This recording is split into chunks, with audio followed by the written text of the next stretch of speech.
Welcome back to the Rising Parent Podcast, where we help families thrive. Are you worried about bullying affecting your child? We've got you covered. Today's episode is Standing Tall, Empowering Your Child Against Bullying. It's a tough subject, but one we absolutely have to tackle. Exactly, Edna. I'm Tim. And I'm Edna.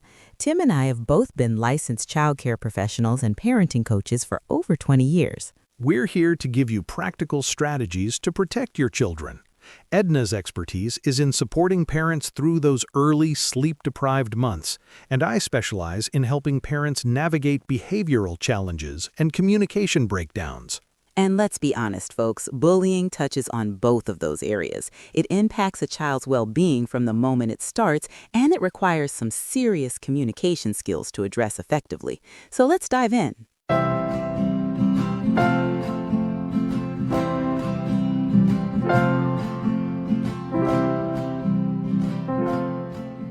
So Edna, let's start with the basics. What should parents do if they suspect their child is being bullied? It's not always obvious, is it? Not at all, Tim. Kids are often ashamed or scared to talk about it. The first thing is to create a safe space for them. A safe space starts with active listening. Put down your phone, turn off the TV, and really listen when your child wants to talk. Validate their feelings. Say things like, "That sounds really tough," or "I can see why that would upset you." Don't immediately jump into problem-solving mode. Just listen. That's a great point. Often parents want to fix things immediately, but just being heard can be incredibly powerful. I remember a case with a family, and their son was being excluded during recess. Initially, he clammed up completely, but after his mom made a concerted effort to just listen to him about his school day, without judgment, he eventually opened up about the bullying. Exactly. Creating that safe space is critical. Then, once they do open up, resist the urge to downplay it. Don't say things like, "Oh, they're just teasing," or "kids will be kids." To your child, it's a big deal. Absolutely. Minimizing their experience can shut them down completely. Okay, so we've established the importance of creating a safe space and actively listening. What's next? Gathering information. Ask open-ended questions. Avoid leading questions that put words in their mouth. Instead of saying, "Is Johnny being mean to you?" try, "Can you tell me more about what's happening at school?" Encourage them to be specific about what happened, who was involved, and where it took place. That makes perfect sense. Specifics are key. The more details you have, the better equipped you are to address the situation effectively. It also helps you determine if it's truly bullying or just a conflict between children. Exactly. There's a difference. Bullying is a pattern of aggressive behavior where there's an imbalance of power. It's not just a one-time argument. Speaking of imbalances of power, I had a family once where their daughter felt like she was being bullied by her older brother. In that specific instance, it was more of a sibling rivalry that escalated. But we were able to determine that because we took the time to carefully gather information about what was happening. Good point. So you've listened, you've gathered information. Now what? Now it's time to empower your child. Help them brainstorm strategies for dealing with the bullying. What can they do in the moment? What can they do to protect themselves? This is where you can offer suggestions, but let them take the lead. What kind of strategies are we talking about?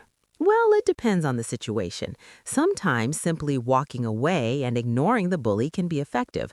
Other times, it might be helpful to use assertive language. Practicing phrases like "stop it" or "leave me alone" can give them confidence. Role-playing those scenarios can be really helpful. I remember working with a family. Their son was being taunted on the bus. We practiced him saying, "That's not funny, please stop," in a firm voice. It actually worked. He said it took some courage, but it stopped the bullying. That's a great example, Tim, and it highlights the importance of building their confidence. Encourage them to stand tall, make eye contact, and project confidence even if they don't feel it. Body language matters. Absolutely. Nonverbal communication is huge. Another important strategy is to encourage them to seek help from a trusted adult.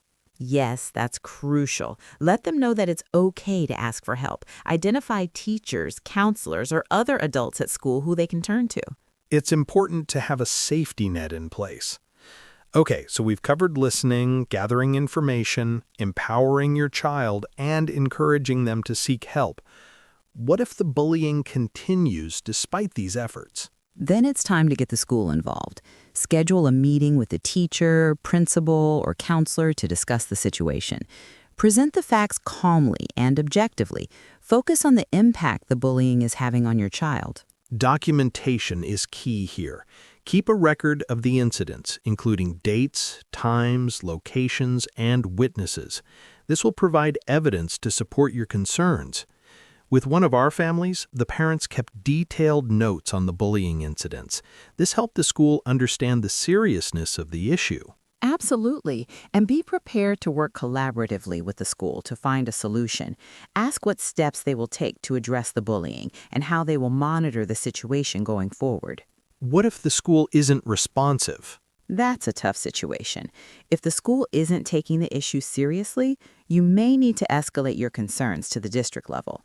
You might also consider exploring other options, such as transferring your child to a different school. It's a parent's responsibility to advocate for their child's safety and well-being. 100%. We often see the fight or flight response in our little ones when they're faced with conflict or bullying, and it's our job to help them build confidence in their decision to advocate for themselves. If not, we might be in that flight response more often than we like. Speaking of advocacy, what about cyberbullying? That's a whole different beast, isn't it? It is. Cyberbullying can be particularly insidious because it can happen anytime, anywhere. It can also be harder to detect because it often takes place online, out of sight of parents and teachers. What are some specific strategies for dealing with cyberbullying? First, educate your child about online safety. Talk about the potential risks of sharing personal information online and the importance of being respectful of others. Monitor their online activity. Don't snoop, but be aware of the websites and apps they are using. Having open and honest conversations about what they're doing online is crucial.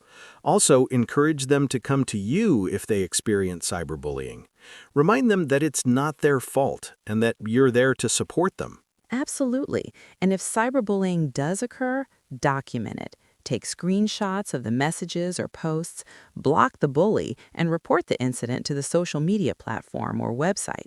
In some cases, you may also need to involve law enforcement. Cyberbullying can sometimes cross the line into harassment or threats, which are criminal offenses. It's a serious issue, and parents need to be proactive about addressing it. And it's important for our kids to know that we're always in their corner. They need to know they aren't alone in this. Absolutely. Now, Edna, let's take a moment to step back and recap some of the key takeaways for our listeners. Sounds good, Tim.